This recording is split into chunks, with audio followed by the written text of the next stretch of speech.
Welcome back, everybody, to the Poor Boys podcast with Pigskin and Lone Star.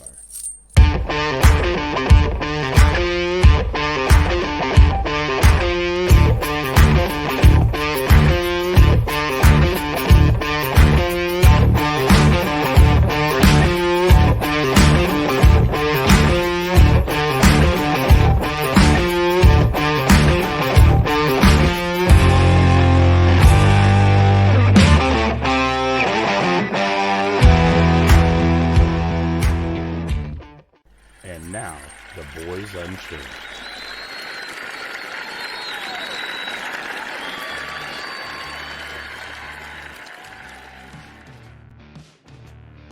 What is up, everybody? Welcome back to the Poor Boys podcast, The Boys Unchained, Season 1, Episode 4. I am Pigskin, and to my left, my best friend. I just lost my train of thought. Brother from another mother. My brother from another mother. Sir Chad. What is up, y'all? Lone Star in the house. How's everybody doing? How you doing, Brother Jay? Big skin? Doing good, man. Doing good, brother. Doing good. Awesome, man. Hey, I know it's been a while since we've done this. I'm looking forward to checking out another podcast. It has. So welcome back, everybody. We kind of tied in last episode. We were going to jump right into a Super Bowl reaction, and we did not do that on our podcast. We actually did that on our YouTube channel. So apologize to those who were waiting for it. Go check it out on YouTube, though. The Poor Boys. It is up there and ready to be watched. But before we get started, as we always do, to get this party started right, let's get cracking, buddy. Let's get cracking. Yeah. Woo. Man, that sound is just so glorious every time. It never gets old. Never gets old. All right, man. Well, cheers, brother. Right. Happy Friday. Cheers. And yes. Let's do this. Cheers.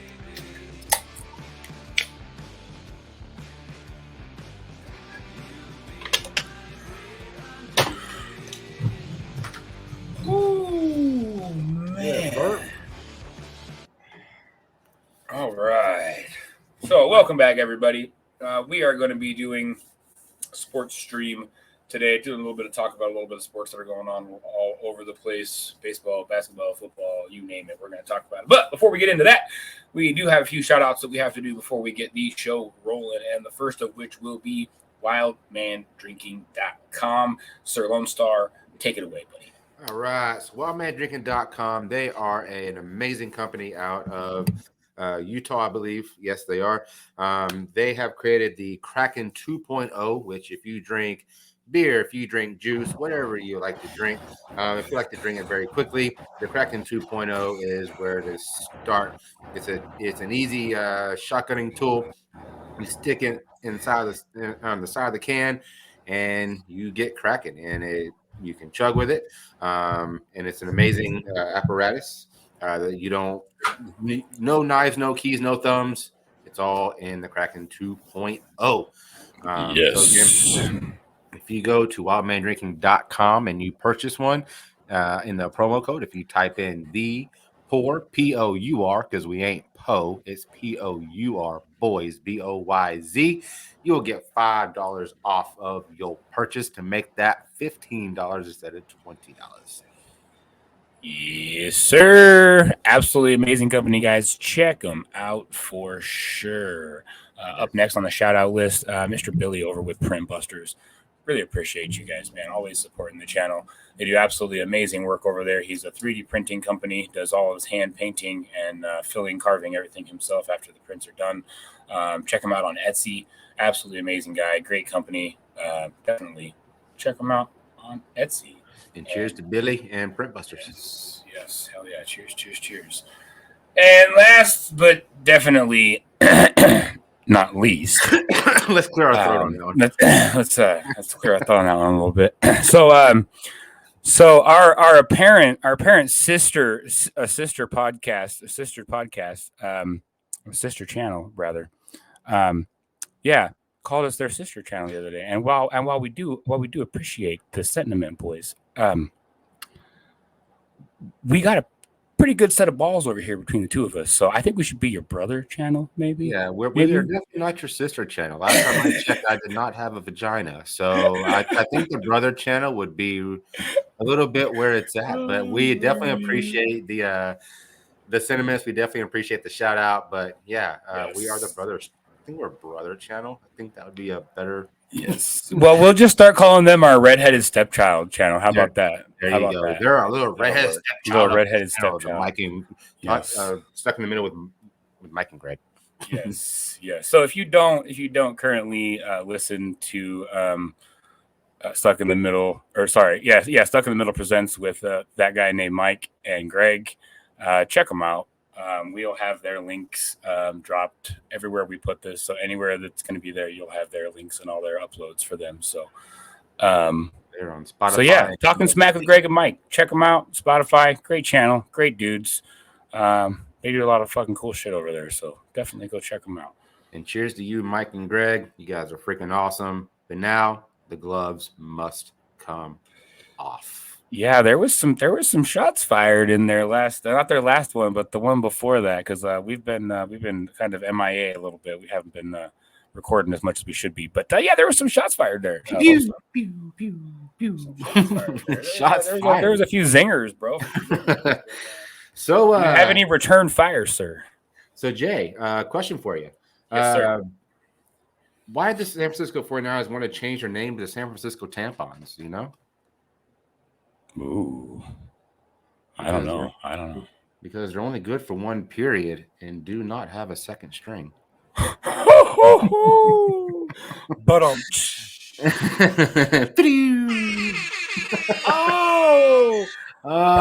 San Francisco Tampons are. That's what I'm gonna start calling them from now on. Goodness. Wow. Oh lordy. Well, I got another little zinger for you. Greg. So since we do love beer, I had to throw in a beer joke for you here. So what did the San Francisco 49ers fan and a bottle of beer have in common? They're both empty from the neck up. I can see that being a true statement. I can see that being a true statement. Oh, that was just for you, Greg. That was just for you. And then the last, but certainly not least, my personal favorite. Why is it always warmer at Levi's Stadium than any other stadium in the NFL? I don't know why. Because there's no fans. I had to throw that one in there. Had to do it to you, my Greg. Much love goodness. to you, brother. Ooh, man, we love those guys, man. We really appreciate you guys. But hey, you know, it was funny. It's funny though, because the other day I was actually reading this article, and according to this new poll, 91% of people are satisfied with their lives. And what poll was that? May I ask? I honestly don't know what poll it was, but the other 9% were Seattle Seahawks fans. Oh, burn. Man. There you go, Mike. Love you, buddy. Love you, buddy. That was a good one. So with the niceties and the not so niceties out of the way. There has been, man, I'm telling you what, bro. Every day I'm looking at my phone and I'm getting notification. There is so much stuff going on in the NFL offseason right now that is absolutely unbelievable, bro. There's some trades that have already happened. There's some trades that are in the works. There's some moving roster changes and franchise tags, and there's all next year's going to be an interesting year, bro. I can tell you this much right now, bro. It's going to be interesting. It's going to be interesting. It is definitely going to be interesting. Like I said, a lot of teams are moving around.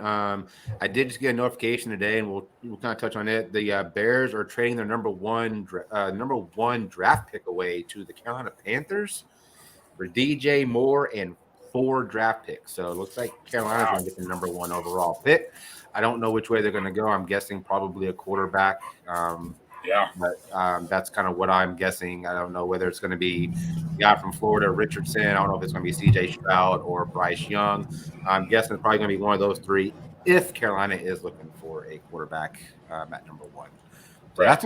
that's pretty crazy trade. I know there are a lot of talks about Chicago wanting to do that. So I guess it has been official as of date. Yeah. I mean, like I said, that's crazy, man. 4 draft picks. I mean, don't get me wrong. I mean, the Bears are definitely getting the better end of the deal as far as I'm concerned on that. But there are some pretty good quarterbacks that are coming up in this next draft class too. So if they are looking for a quarterback, they're going to have the pick of the litter, and they're going to be able to go after whichever quarterback they want. Exactly. I mean, like I said, you have Richardson, you have C.J. Stroud, and you have Bryce Young. So I know Young this year, Richardson. He did it's kind of funny. I was listening to another podcast, and they go, okay, so Richardson had he had a vertical jump and a good broad jump. They go, when was the last time that you asked a quarterback to jump straight up from the pocket? Never. Right. So the broad jump, vertical jump, it don't mean nothing. It's your arm strength and your scramble ability, your mental capacity, and all that is what's going to make a good quarterback. It doesn't matter how far or how high they can jump. So well, yeah, and that's. I mean, my question to you too. I mean, you brought up the combine and all that stuff. As far as like the vertical jump and stuff. Well, here's my question for you. There was a lineman that was asked to run the 40, which I'm sorry, they're never in a fucking lineman's career are they ever going to run 40 yards. There's no reason to know how fast they can run the 40 yards. And he actually hurt and injured himself really, really bad. I don't know if it was a season ending or a career ending, but it was definitely a really bad injury. And I think they need to revise the combine a little bit to tailor it a little bit more towards what you're asking these players to do versus with all these random tasks that they all have to complete in order to be drafted. I don't think that's right. Yeah, I mean, I think for a lineman, whether it be defense or offense, you're dealing with more of a strength and maybe how fast you can move your feet, and because I mean that's what explosive you are. That's what you're going to be used for is how fast you can get off the line. How strong are you to be able to push someone back or whatever, and how quickly can you move your feet to protect your quarterback in the pocket. You're not going to ask a lineman to run a 40-yard dash unless they pick up a fumble and they take off running, which is very rare, but it happens. But still, you're not looking for speed. You're looking for more strength. So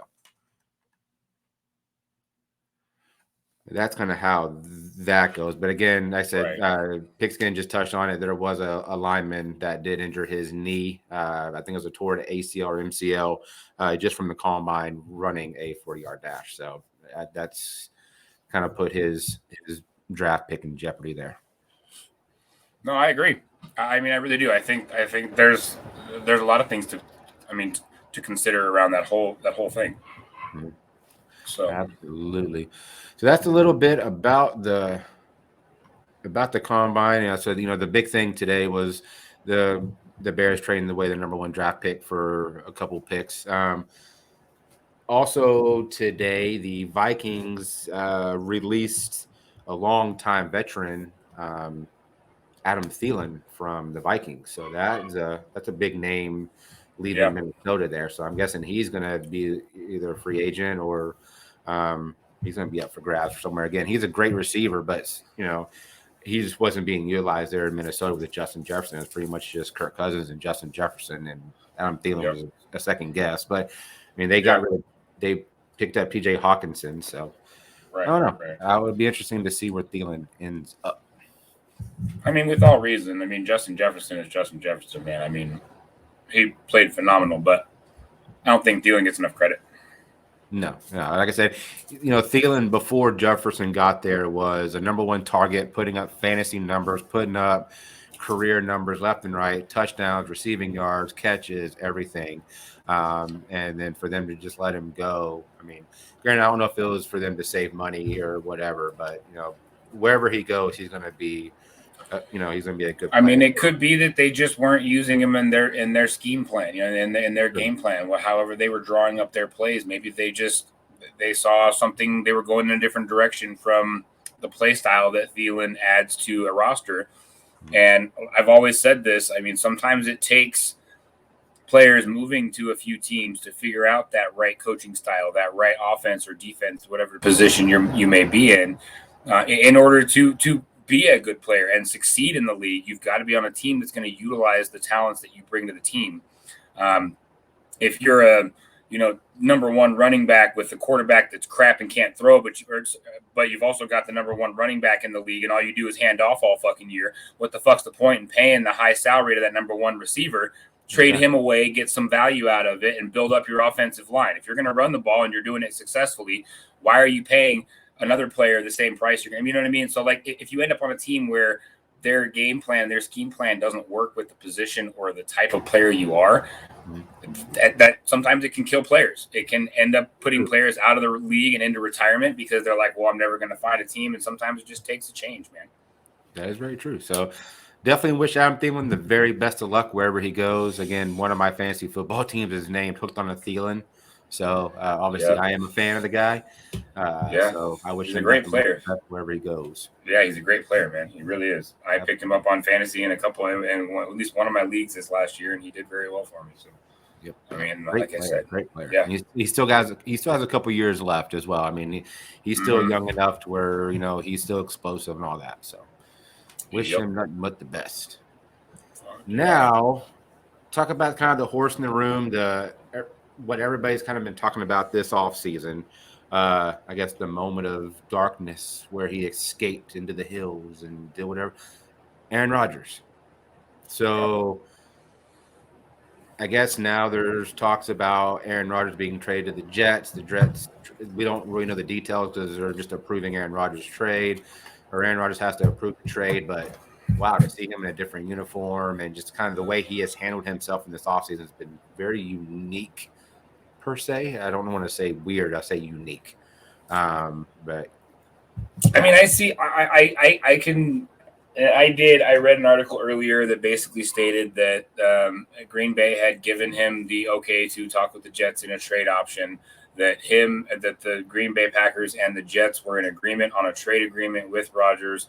All they were waiting for was his seal of approval.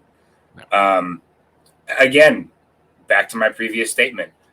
He is an older quarterback who's, people say he's not in his prime anymore. He didn't have the greatest of years last year. You know what I mean? I mean, he's going to a younger team in the Jets. I mean, it's a younger team with a younger receiving core. They're not really established. So, but again, when you get a veteran quarterback in there like that with a young receiving core, and all these guys are like, "Oh, my quarterback's Aaron Rodgers."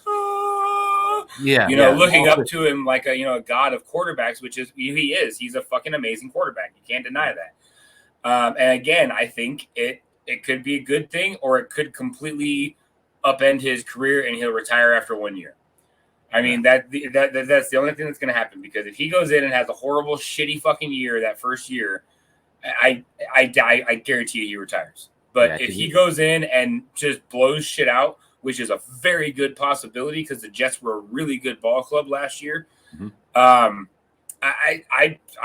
could potentially see them being in the playoffs. And honestly, with Derek Carr going to the Saints, it would not surprise me to see the Saints in the playoff next year, man. I think Derek Carr needed a change. I think he's pissed at the Raiders for all the bullshit that they put him through at the end of his fucking contract. And he's done. And he's going to go to another team and he's going to say, look, this is what you're missing. And he's going to go off next year. He's going to go off. When you looked at him at the Pro Bowl and like the skill competition, I mean, it was in Vegas. So it was kind of like a grudge against Vegas. And he put on a show and said, hey, you're missing out. I mean, this is what I'm capable of. But, I mean, still, you had Devontae Adams last year, and you still couldn't even get nothing going. I mean, you had probably one of the best wide receivers on your squad. I mean, I don't know if it was the offensive line, but it's just they didn't really produce the way that they thought they would with adding Devontae Adams. Well, and you got to think too. I mean, if there's issues going on between Carr and the back office, if there's issues going on between the coaching staff and Carr because of what's going on, he's not going to be playing at 100%. He's not going to be playing at Super Bowl caliber level because he's got to deal with everything behind the scenes, guys. I mean, people forget that football is a business, all right? And then he is a self-employed contractor who has a contract with an NFL team. If he gets fired, he is now out of work, just like everybody else is if they got fired from their job. He then has to go sell himself to another team in order to get picked up by that team. So I don't know. I think there's a lot of criticism and stuff that goes into it, and I don't know. I said, and I I'm going to could be keep talking for interested. days on that. And I'm going to be interested to see how Derek Carr does in New Orleans. He's going to be playing in a dome. Well, he was in a dome in Vegas as well. In Vegas, yeah. He's going to have new teammates. He's going to probably have was it Michael Thomas? Yes, yeah. Michael. He'll probably have Michael Thomas back. I'm hoping the Saints really utilize. I cannot think of his name. The Broncos are trying to trade for him right now, right? Help me out with his name. Hill. Taysom Hill. Yeah, Taysom Hill. I think that is probably one of the most underrated, underused, all-purpose players in the league. That guy can do special teams, offense, defense, you name it. Everything he can do. He's very talented, and I'm just hoping that the Saints, either if they keep him, use him, but if he does go to the Broncos with Sean Payton and all of them, I think that Sean Payton will really utilize him because Sean Payton liked using him when he was there with New Orleans. Oh, dude, he was one of the head coaches that utilized him more than any other Saints head coach. Like, he did utilize the crap out of him because he realizes his potential. I mean, most people don't understand. This guy is almost identical to Christian McCaffrey. He is a fucking utility player that can run the ball, catch the ball, return the ball, throw the ball. I mean, you name it, he can do it. Just like Christian McCaffrey. He is so underutilized right now. I don't think he's getting paid what he's deserved in the league currently. I think they should be paying him a whole hell of a lot more, and he should be playing in almost 100% of the downs. As much as he can go, he should be out on the field. Because he's a playmaker. He can block. He's not small, so he's a good run blocker. I mean, he can do all sorts of stuff, but he's not being utilized. And I think Taysom Hill is a guy that we've both been vouching for. We talked about him during our fantasy football stuff. I mean, he's very underused, underrated. But I think given the right team, given the right scheme with the head coach, I think his talents can really shine. I look forward to seeing what he has in his future because he's a young kid as well. A lot of upside to him. So I'm really looking forward to seeing what he can do, whether it be with the Saints or if he moves to, like you said, possibly the Broncos under his old head coach, Sean Payton. So should be interesting to see kind of what he does this year. Absolutely. Yeah, that's going to be awesome. So I guess the next big thing, and we just passed it last week, I think it was last Thursday, was the franchise tag deadline. So you had to franchise tag your players by, I think it was last Thursday or Friday. I can't remember which one. So a couple players did get franchised. I think the most baffling, well, there's two baffling franchise tags to me. So in New York, they did a non-exclusive franchise tag. So for those that don't know what a non-exclusive franchise tag means, it pretty much means that, yes, there's a franchise tag on this player, but they still can go talking with other teams. And if that team says, okay, here's an offer to you, then the player's original team can make a counter offer to keep that player on their team. So a non-exclusive tag just means that player can still go talk with other teams. So all of the tags this year that are notable for notable players, every single one of them was a non-exclusive franchise tag. Yeah, if you get exclusive, then you're locked in. Like, they have locked you in. You can't talk to anybody. You can't be traded. You can't nothing. So the most baffling to me was in New York, where the Giants gave a massive contract to Daniel Jones, but they non-exclusively franchise tagged Saquon Barkley. So in your opinion, I mean, my opinion, I think Saquon is more important to your team than Daniel Jones. I would have franchise tagged Daniel Jones and given the big contract to Saquon because Saquon is your workhorse. I think they did that backwards, but that's just my opinion. But since it's with the Giants, hey, I would love to see Saquon go somewhere else besides the NFC East. I don't think he'll go anywhere. I think he'll stay. I don't think he's going anywhere. That's why I think they did what they did was because they knew that Saquon had no interest in leaving. Mm-hmm. So they said, hey, look, we want you, but if you want to go somewhere else, we'll give you that option. And so by doing that, I guarantee you he'll be back in a Giants uniform next year. Watch, he'll be back. Oh, yeah. They did really well this year. The way that Mac Jones played, the way that Mac Jones played was absolutely phenomenal. So yeah, I don't see him going anywhere. I don't see that, and I think that's part of it. Yeah, Daniel Jones is in New York, and then Mac Jones is in New England. So, New England. That's yeah. So okay. Got him. Yeah, I always get them mixed up too. I always call Daniel Jones Mac. Mac Jones. Yeah, every freaking time. Every time, never fails. So go ahead. No, go ahead. No, I was going to say a little bit more about that Broncos trade. The only reason that it hasn't happened is because they're waiting. And Sean Payton basically would have to. He basically said that he would take on any debt to get Taysom Hill. He's already said that verbally out loud. Basically, right now there's $13 million in dead money. That if the Broncos were to pick up, it would lock the Broncos into basically $14 million for the next 3 years to pay him because of his contract with the Saints. But if they wait until after June 1st, that goes down. So I think he's just biding his time before he makes an offer, because I think he wants that dead money to go down a little bit, because the length of the time with the team determines the amount of dead money before you get traded. True.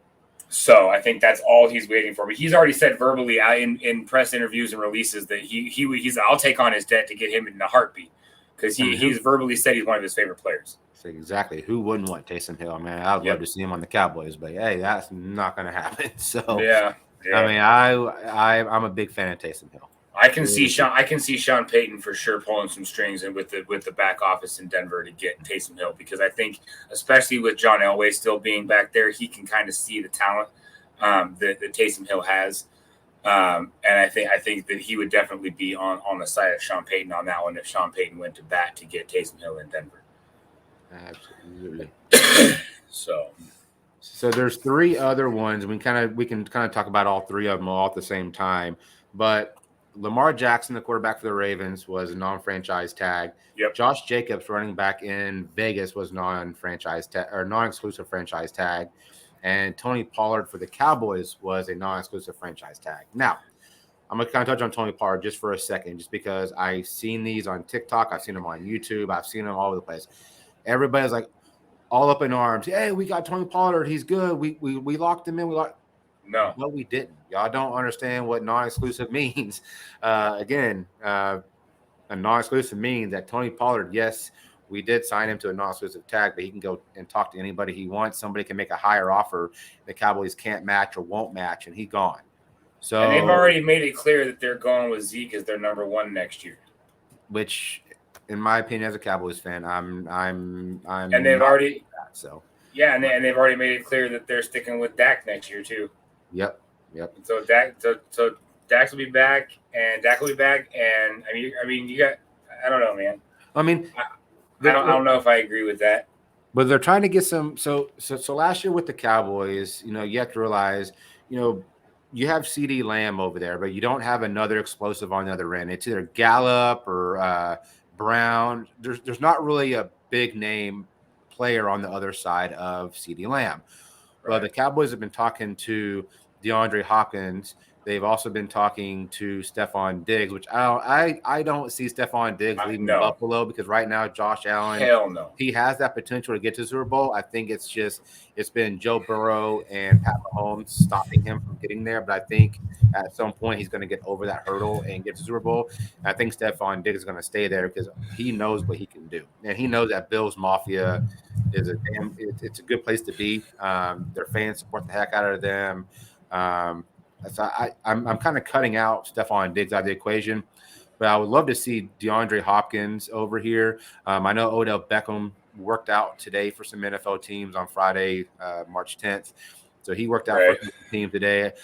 I don't know if I'd want him over there, just because obviously I don't. He may be a problem in the locker room, but talent wise alone, for sure, I would love to go with DeAndre Hopkins. I know Odell Beckham is great, but I think talent-wise, DeAndre Hopkins is better than Jay.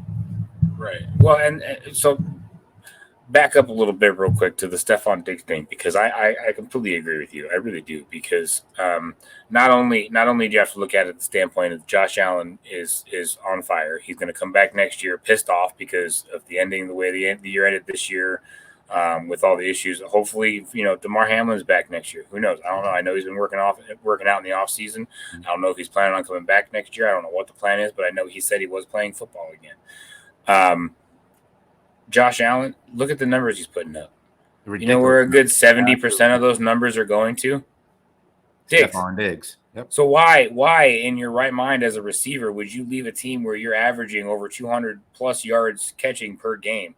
You're not going to get that anywhere else unless you go to another high-powered team, and then you got to compete with other number 1 and number 2 receivers in the league on a different team. You know what I mean? That are just as good as you, and now you're competing for it. And we've seen that happen in offenses where you've got a bunch of really good players on the offense. The team will fumble, bro.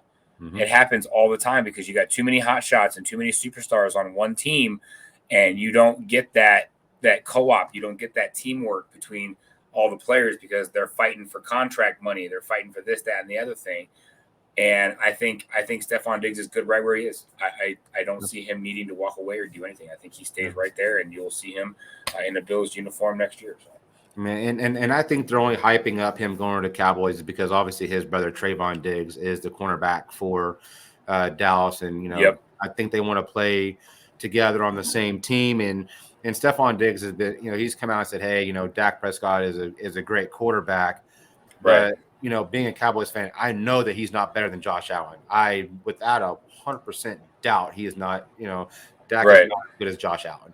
So if I was Stephon Diggs, the smart choice is to stay there. But if your heart is with saying, hey, I want to play football with my brother, then, yeah, we'll welcome you with open arms in Dallas on the other side of CeeDee Lamb. But I think the most realistic thing for the Cowboys, I think it's going to be either Odell Beckham or DeAndre Hopkins, because I know the Cowboys just restructured Dak's contract and Martin's contract, and so we just freed up $30 million.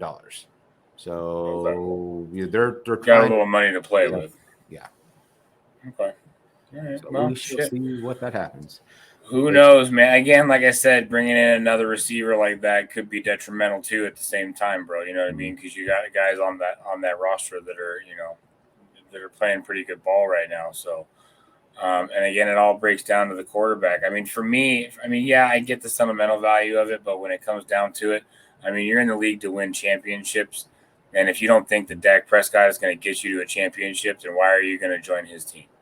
You know what I mean? Why would you waste time in the league where you could already be on a team that's on the road to the Super Bowl, which I believe in the next year or two, depending on how the whole NFL plays out, that the Bills could definitely win a Super Bowl, man. They're good.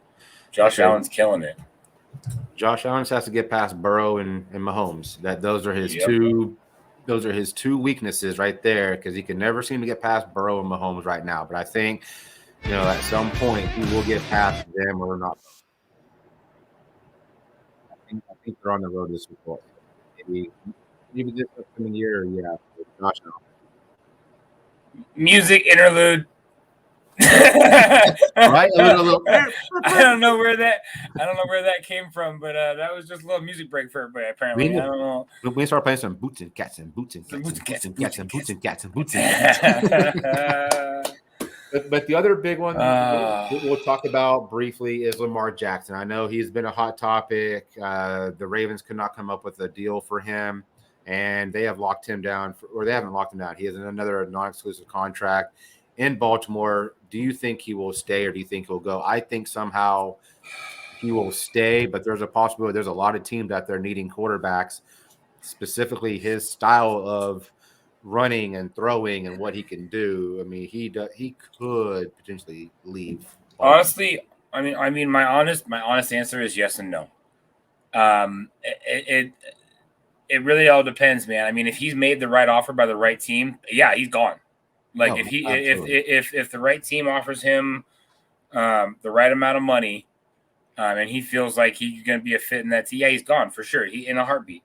But I don't think that if he doesn't get a good offer, I don't think he just leaves to leave. I think he stays and he's the Ravens quarterback next year.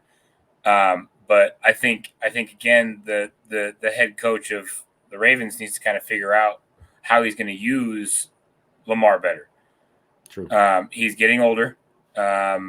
He can still move. He's still mobile, but you're going to have to bulk up your offensive line. And that's exactly what the Broncos are trying to do around Russell Wilson right now. They just signed a linebacker an offensive lineman from, I believe it was the 49ers.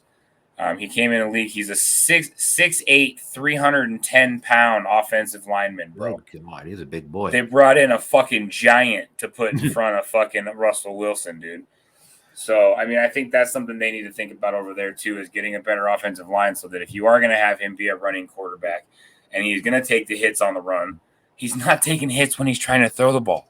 Exactly. You know what I mean? Like, you've got to protect him when he's throwing so that when he is running and taking those hits, he's not taking twice as many hits because your offensive line sucks. Mm-hmm. That is true. Like I said, the prototypical quarterback now in the NFL, I mean, granted, back in the 70s, 80s, 90s, early 2000s was a pocket passer. Now the whole new prototype is, hey, can this quarterback run and throw and the Michael Vicks and the Pat Mahomes and a few others that I'm missing, obviously. They kind of reinvented that quarterback role as, hey, we want someone who can roll out of the pocket. We want someone who can run for a first down. And it's not the pocket. Nobody wants a pocket passer who's just going to stand back there. And Lamar Jackson he runs. He gains more yards than running backs sometimes during games. It's insane. So right. Well, and that's what's funny though is that if you look back at college sports, bro, college sports in the beginning, and even the pros in the beginning, it was more running than passing, bro. Yeah, it was all running. That was all it was running. The quarterbacks had to be mobile, and then all of a sudden everything shifted to this pocket passer era where all of a sudden the offensive linemen went from, bigger, more athletic guys to just big solid walls to stop the defenders. I mean, you look back even in college, 90% of the college quarterbacks nowadays, or even back in the day, were running. You run the read option, you ran the option, you had the option to run the ball. So there was a lot more running back in the day. And I think the NFL is starting to moving back towards that a little bit after this pocket passing era has kind of dwindled away a little bit. Yeah, because you have to think the top three quarterbacks coming in this year's draft. Like I said, you have Richardson, C.J. Stroud, and Bryce Young. All three of them, neither one of them are pocket passers. They all scramble. They all run. I mean, they're very mobile quarterbacks. So and pretty soon it's going to be a requirement for recruitment. It's going to be a requirement that a quarterback can run the ball and get out there and take those hits and do the things that a quarterback needs to do. And you may start seeing quarterbacks get a little bit bigger. You may start seeing them, being drafted a little bit bigger, the bigger guys instead of the little small ones, you know what I mean, that are going to get hurt as soon as they get laid out by that 310-pound, 6'9" fucking lineman. Well, see, that's what I was worried about with Tua, and that's what I'm worried about with C.J. Stroud and Bryce Young. I mean, those are smaller. I mean, granted, Pat Mahomes is not a big quarterback. I mean, Drew Brees was not a very big quarterback. So, I mean, you have to think, okay, if you're going to get a quarterback who's going to get out of the pocket and take off running, once they get hit, you don't want them freaking calling in the ambulance for them. They're going to be looking for more stout quarterbacks for sure. Yep. Oh yeah, definitely. With some wheels, exactly. So, that's kind of what's going on in the NFL world. Yeah. I mean, a little bit of free agency, a little bit of pickups, a little bit of drops, a little bit of, franchise tag, so that's kind of keeping you up to date with the NFL. So take the next NFL, just a brief minute. Just brief, quick, because we're getting close to wrapping it up here shortly. So the XFL, which is kind of like the sister of the NFL with a couple of different rule changes, that has kicked off. They are in week 6, I believe. They're in week 4. Sorry, week 4. A couple undefeated teams. Houston is undefeated. Houston Roughnecks are undefeated. The league is doing well. It's successful. You can see stands starting to fill up more and more, especially in DC. Um, they have a culture there where they build beer cup snakes in the end zone. And also they're throwing lemons on the field whenever the opposing team is down in their end zone. So if you have not seen an XFL game, try to watch a DC Defenders game because they highlight the fans a lot in those games just because they're interesting. They have some characteristic to them. They're pretty fun to watch. Yeah, I like the rule changes. I like the extra points. There's no field goals anymore. You actually have to earn your points, 1, 2, or 3, depending on what line of scrimmage you want to go from. And I think the kickoffs are kind of cool. I think the NFL is actually going to start implementing that, or I wouldn't be surprised if they started implementing it because it's going to reduce the amount of injuries that you have on the field. True. I said I love the kickoffs. You put teams 5 yards apart from each other, you kick off, and then both teams cannot come together until the receiver touches the ball. I think that's great. Yes, it's going to prevent injuries, but yes, when the other side of the story is whenever you sign up for football, you know what to expect. You expect injuries. But it's interesting. It's interesting to watch, and it's a cool dynamic. It's different than the NFL, and that's what I like about it. There's a lot of differences between the XFL and the NFL. A lot of people don't like it, but I've personally enjoyed watching it, every game. Oh yeah, no, I really enjoy watching it for sure, man. Like, it's fun to watch. It's very interesting. I'm going to continue watching for sure. Awesome. So, all right. Well, I think that's going to wrap up episode 4. I'm not quite sure. Did we have something set up for next episode? I thought we had briefly glanced over something, but I can't remember. I do think we do have something set up. So in episode 2, we went over 10 states with very unique and strange laws. We do want to get to all states in the United States. So we will be covering another 10 states and their unique and strange laws.